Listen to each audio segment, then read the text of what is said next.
Yo, what's going on, guys? And we're hearing that Lindsey Harding, the coach of the year in the G League, has been granted permission to interview with the Charlotte Hornets.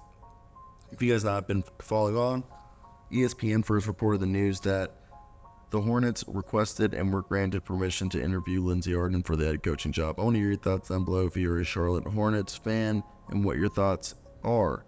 Because if Lindsey Harding is hired, she would become the first woman to be named head coach of an NBA team. So before we continue today's video, I want to hear your thoughts down below in the comment section. Now, for those who don't know, Lindsey Harding is a 39-year-old who was the #1 pick by the Phoenix Mercury in 2007 WNBA draft. Last year, she became the only woman head coach in either the NBA or G League when she coached Sacramento's G League team in their opener, a loss against the Santa Cruz Warriors in November 2023. She went on to lead her team. Right now, they've advanced to the Western Conference Finals. Harding is a former Duke standout whose number 10 jersey is retired by the program, was the Naismith Player of the Year in 2007. She played 9 years in the WNBA, and after playing, she started working as a scout and player development coach for the 76ers, then spent 4 seasons as an assistant for the Sacramento Kings before being named the head coach of the Stockton Kings.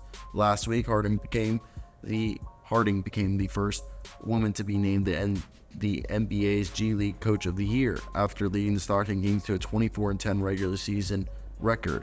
Harding's also coached the Mexican women national team since 2022 and previously served in the same role for the South Sudan's women's team.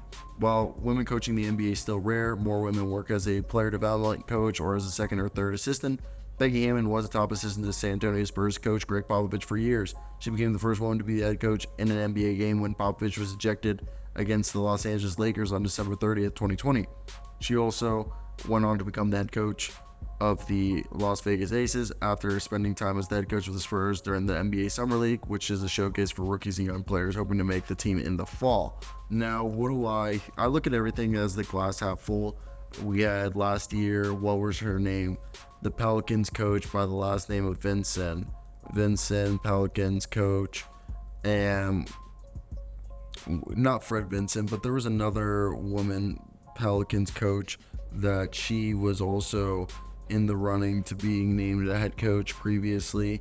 So for me, I think I don't want to say it's a publicity stunt because it's not. This woman's well deserving of the opportunity. I just think we're ways away of having a woman head coach. I mean, the fact that we were willing to have a Mormon president before we were willing to have a woman in the White House, I think is telling to the type of environment we live in as a society and why.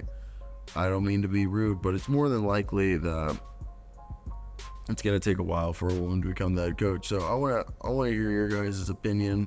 What do you guys think of Lindsey Harding potentially becoming the head coach of the Charlotte Hornets? I wonder what it is. It'd be a funny move. I will admit it would be funny. It would be interesting. Everyone would, if it works out, they'll be looked at as genius if they hire her. If it doesn't work out, they'll be looked at weirdly. But the Hornets have gained permission to interview Denver's David Altman, Boston's Charles Lee, who I think is going to be the coach, Jordi Fernandez of Sacramento, and Phoenix's Kevin Young. So I want to hear your thoughts on who do you think is going to be coach and why. Well, that's it for me, guys. Hit that like and subscribe button if you made it to the end of the video. Let me know your thoughts on anything that you might have thought we might have missed or I might have missed. But yeah, that's it. Cheers, everybody. Have a good day, because I know I will. Till next time, guys.